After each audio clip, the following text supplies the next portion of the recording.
¿Cómo están las cosas? Gabriel Guerra, Ana María Salazar, Rubén Aguilar. Muchísimas gracias a los tres por estar aquí. Carlos. Muy buenos días. En Estados Unidos uno escucha los medios de comunicación, la mayoría de los más prestigiados en la televisión, en la prensa, y dicen, México le está ganando a Estados Unidos. Peña Nieto está azotando a Donald Trump. Pero si uno se cruza la frontera es justo la visión contraria. ¿Tú cómo la ves, Ana María? Mira, yo creo que en Estados Unidos lo están viendo desde una óptica que es la primera persona, yo creo que la primera persona que le dijo no a Donald Trump.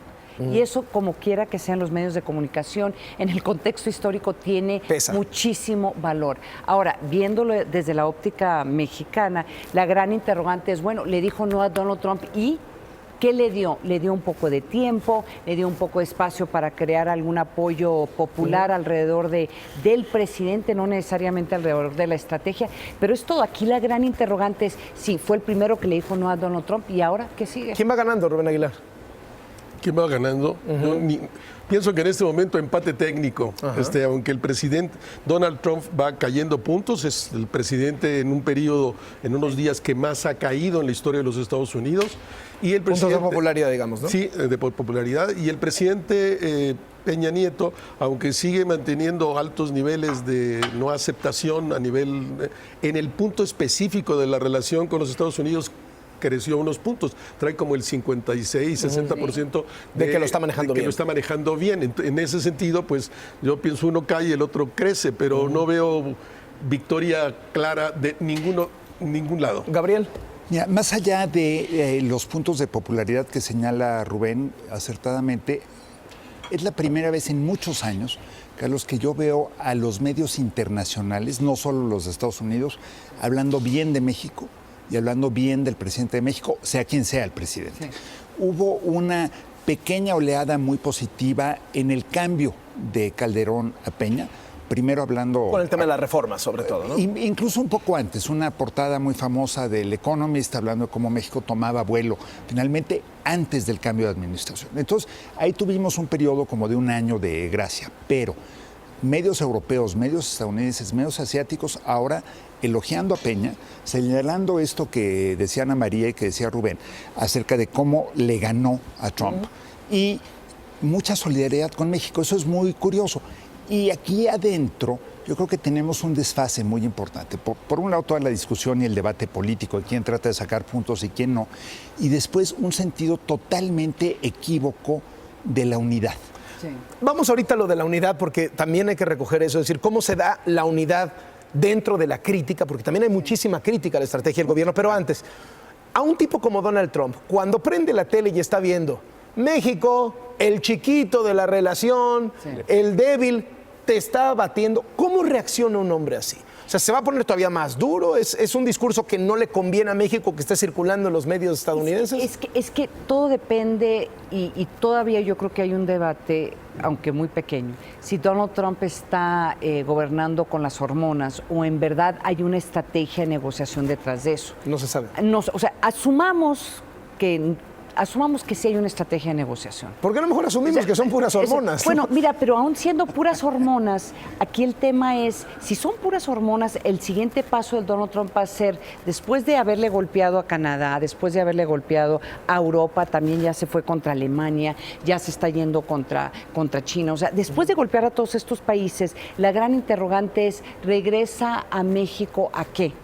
Y si es el que México pague el muro y que va a matar Kill NAFTA, entonces ya sabemos más o menos dónde vamos a estar en 6 meses. Si es parte de una negociación en donde verdaderamente está tratando de obtener un acuerdo que beneficie a Estados Unidos, entonces ya tendríamos mucho de qué hablar en esta mesa. Las hormonas creo que nos están diciendo que van a matar a NAFTA y va a encontrar una excusa para seguir construyendo el muro y a ver cómo lo paga. Pues a mí me parece que es un tipo que no se puede uno fiar nunca. El gobierno de México no se puede fiar, debe partir siempre desde el principio de que este señor está en guerra con México, como lo hizo toda la campaña.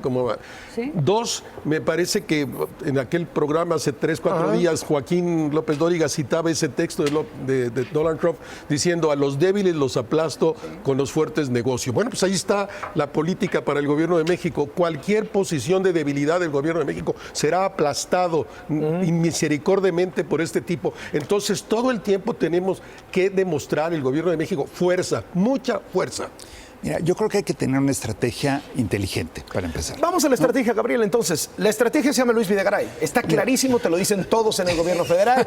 Cuando se reúnen los gobernadores, cuando se reúnen los diputados, los senadores, todo el mundo dice, el que lleva la batuta es el canciller Luis Videgaray. ¿Qué te parece la estrategia Videgaray hasta ahora? A ver, no está mal en sí que una persona lleve la estrategia dentro del gabinete. Yo no alcanzo a entender todavía la estrategia y ese es parte del problema.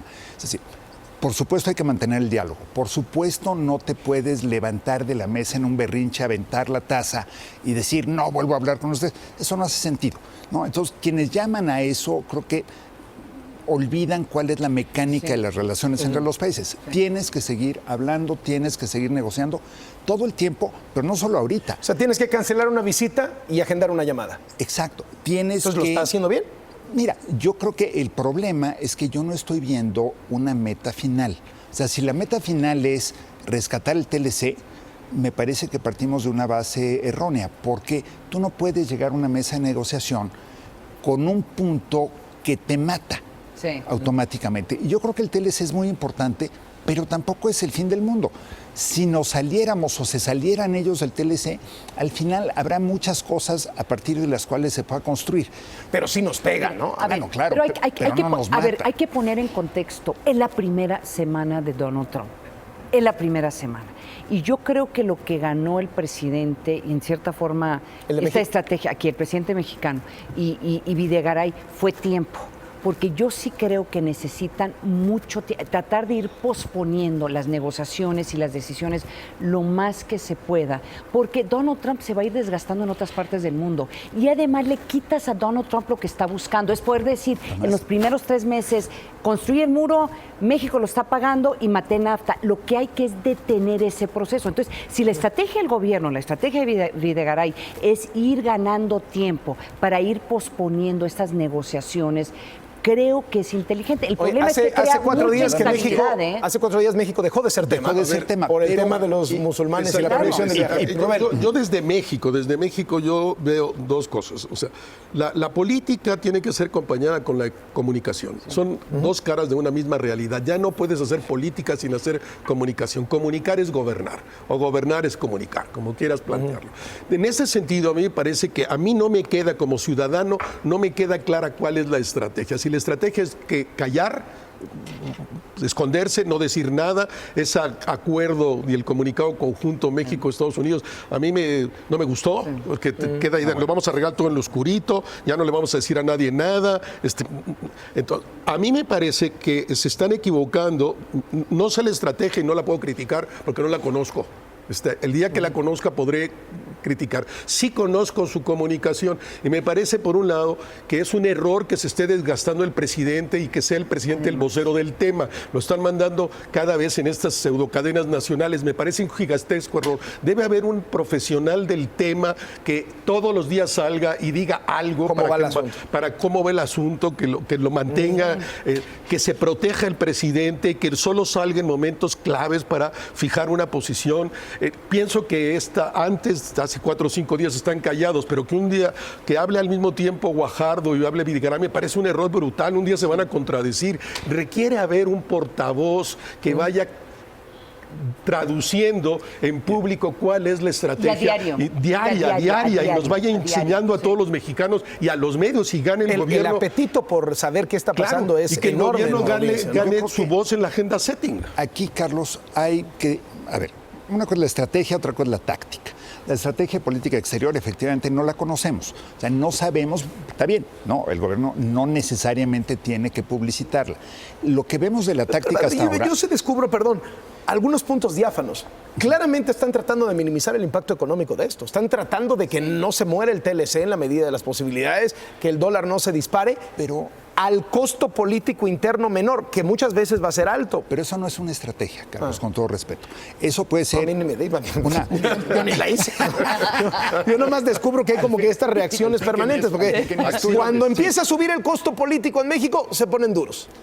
Cuando baja el costo político en México y empieza a subir el dólar, se ponen suaves, ¿no? Entonces, ahí lo van. Es como decir que tu departamento de bomberos es tu estrategia para combatir incendios. No, es tu fuerza rápida de reacción.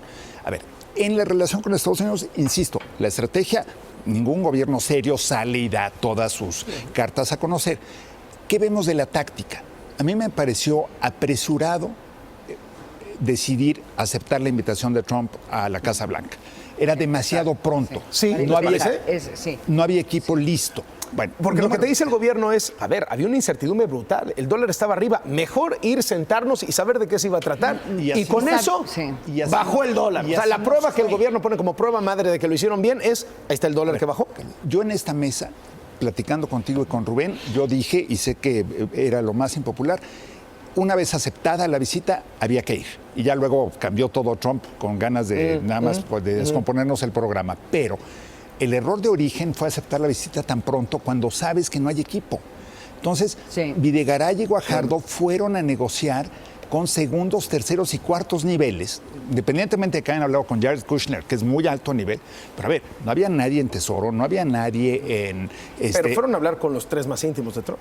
Y con otro sector de gente. Además, o sea, los 3 más íntimos de Trump ven lo macro. Entonces, ahí, por ejemplo, se logra que Trump no diga en el acto que va a hacer que México pague. Muy bien, muy importante, pero no tienes control sobre las negociaciones. Yo una cosa que no es exactamente, pero está el tema. Lo mencionaste tú al principio también, Gabriel.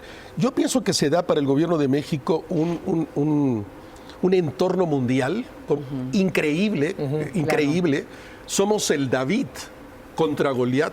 Esta es la impresión de la prensa mundial, de los países, y no veo una agresiva política exterior mexicana. El secretario tendría que estar en Alemania y en Inglaterra y en Francia y en Italia y recogiendo la solidaridad y otros trabajando con los medios, grandes medios, porque tenemos que aprovechar esta ola de simpatía mundial, donde la gente siempre se identifica con David y no con Goliat. Somos David ahora y a tratar de subirnos en esa ola y aprovecharlo, y no veo que el gobierno esté haciendo nada en esa dirección. Y agregando a tu comentario, el tema de David y Goliat también tiene que ver qué es lo que va a pasar con los migrantes mexicanos en Estados Unidos. Y si han hecho declaraciones, los vamos a... Son declaraciones en papel, la verdad. Y no han puesto esas declaraciones, estas imágenes del sufrimiento real de los connacionales que se está viviendo en Estados Unidos. Y el gobierno de México agarró el tema, la están pasando mal. Y entonces no ha agarrado el tema, no lo ha vuelto en imágenes, no ha vuelto en historias que describa ante el mundo lo que ha hecho esta comunidad para Estados Unidos y el sufrimiento que hay. Y a largo plazo, esta gente se va a quedar en Estados Unidos. Y no tienen una defensa concreta. Sí lo tienen en papel. Tenemos la simpatía internacional, tenemos una unidad nacional, un patriotismo desatado como no se había visto en décadas. Y el gobierno fue entre eso, ¿qué? Un poco regreso a la pregunta que soltaba inicialmente Ana María.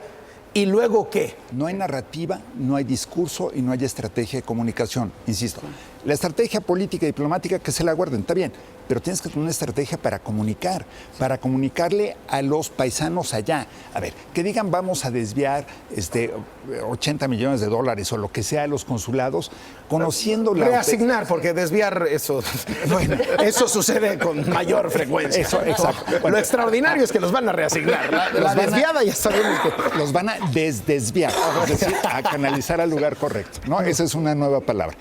Pero, a ver, todo eso no le dice nada a nadie, ¿no? No hay un discurso. A ver, todo el tema, por ejemplo, de las banderitas en WhatsApp y en Twitter y en Facebook, que a mí me parece, bueno, cada quien está en su derecho de hacer lo que quiera, qué padre, qué bonito, pero que el presidente se suba días después, lo único que hace es confirmar a los sospechosistas que todo esto era un plan macabro del gobierno, porque además ves unas cosas absurdas en las redes que dicen, claro, lo de las banderitas es porque son tricolores, para que la gente vote por el... No es cierto. Sí fue una cosa auténtica, sí fue una cosa espontánea, que yo no creo que le sirva al PRI. O sea, nadie va a ir a votar y decir, ay, claro, como en mi WhatsApp hay... No, eso es ridículo.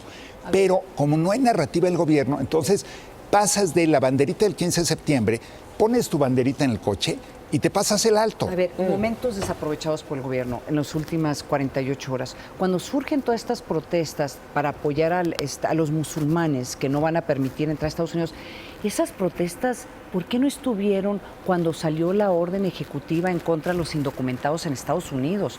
¿Por qué no se pudo crear un movimiento de protestas igual de importante, por lo menos ante los medios de comunicación, para defender a los connacionales? Otro momento perdido. En este momento el presidente debería estar hablando con Angela Merkel. Oye, Angela, ya veo que te está maltratando Trump. ¿Por qué no hablamos? ¿Por qué no hacemos una reunión? ¿Dónde nos vemos? Hablar con Trudeau, porque Trudeau ahora está en una situación incomodísima por el tema de los musulmanes y ya hubo un atentado terrorista en contra de musulmanes. Empezar a hacer esas llamadas públicas y empezar a expresar esta coalición internacional en contra de Donald Trump. A mí, unidad nacional, ¿cuál y para qué? O Sí, sea, claro. me parece que no hay muchas unidades nacionales, no hay una unidad nacional. Cada uno seguramente de los que está aquí y los que estamos acá estaríamos pensando en nuestra unidad nacional. Y luego, ¿para qué? ¿Para qué? Para enfrentar a los Estados Unidos, para mejorar este país, para deshacernos de la clase política perversa que nos ha gobernado los últimos 80 años. ¿Para qué? No sé para qué. Yo tengo mi idea, pero no veo que en el imaginario público se haya construido una ruta y para qué. O sea, hay muchas unidades nacionales y muchos para qué. Ese es el problema que veo. Y esa unidad nacional se va a resquebrajar en los siguientes 3 o 4 meses, con las elecciones en el Estado de México y las elecciones en el 2018. Entonces, ¿ahora o nunca? No confundamos. ¿Ahora o nunca? Hay un brote a mí me parece muy saludable, muy positivo, de nacionalismo, que no es lo mismo que unidad nacional. El gobierno está convocando a la unidad nacional en un discurso hueco. El PRI lo está haciendo también, un discurso todavía más hueco, porque unidad en torno a qué? Unidad en torno a México, ese es discurso, de nuevo, del 15 de septiembre y es de nuevo lo que decía yo hace un momento. Pones tu banderita en el coche, pones tu banderita en el WhatsApp, sales, tiras basura en la calle, te pasas el alto, dejas de pagar tus impuestos y no le pagas bien a tus empleados. Bueno, eso no es nacionalismo ni unidad de ningún tipo. Ana María, Rubén, Gabriel, gracias por venir. Gracias. Un gusto platicar con ustedes, como siempre.